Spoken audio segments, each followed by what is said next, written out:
আসুন আপনাদের সাথে একটা ছোট্ট টিপস শেয়ার করি। অনেক বাচ্চারা দেখা গেছে যে পড়ালেখা করে বাট পড়ালেখা মনে রাখতে পারে না। তারপরে পড়ালেখা করতে চায় না, পড়ালেখা ভালো লাগে না। আবার অনেক সময় দেখা যায় যে বাচ্চারা গরুর দুধটা খেতে চায় না।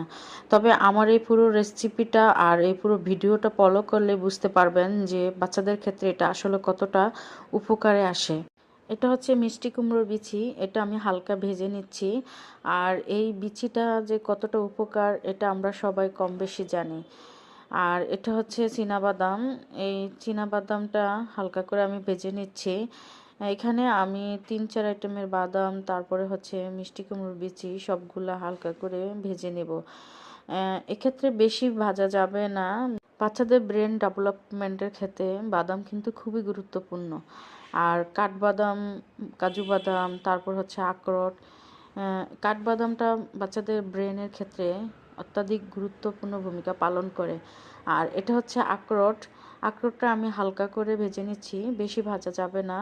আর আখরোটটা বিশেষ করে আমাদের মতো বড়রা যারা আছি তারাও খেতে পারি। এটা হার্টকে ভালো রাখে, হার্টকে সুস্থ রাখে। সবগুলো বাদাম আমি হালকা করে ভেজে নিব।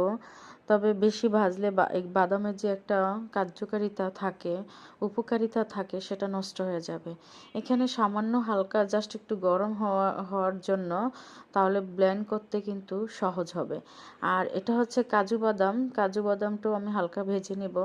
আর কাজু বাদামটা হচ্ছে খেতেও যেমন মজা লাগে, তেমনি আবার এটা শরীরের অনেক উপকার আসে।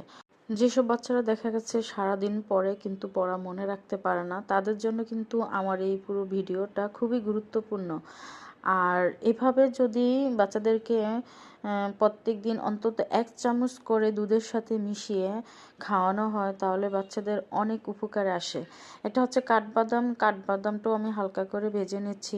আর কাঠবাদাম বিশেষ করে বাচ্চাদের ক্ষেত্রে তো অত্যাধিক গুরুত্বপূর্ণ। যেসব বাচ্চারা পড়ালেখা মনে রাখতে পারে না আর পড়লেও মনে থাকে না, তাদের ক্ষেত্রে কাঠবাদামটা কিন্তু খুবই গুরুত্বপূর্ণ। দিনে অন্তত 3-4টা কাঠবাদাম ওইসব বাচ্চাদেরকে খেতে দেওয়া উচিত।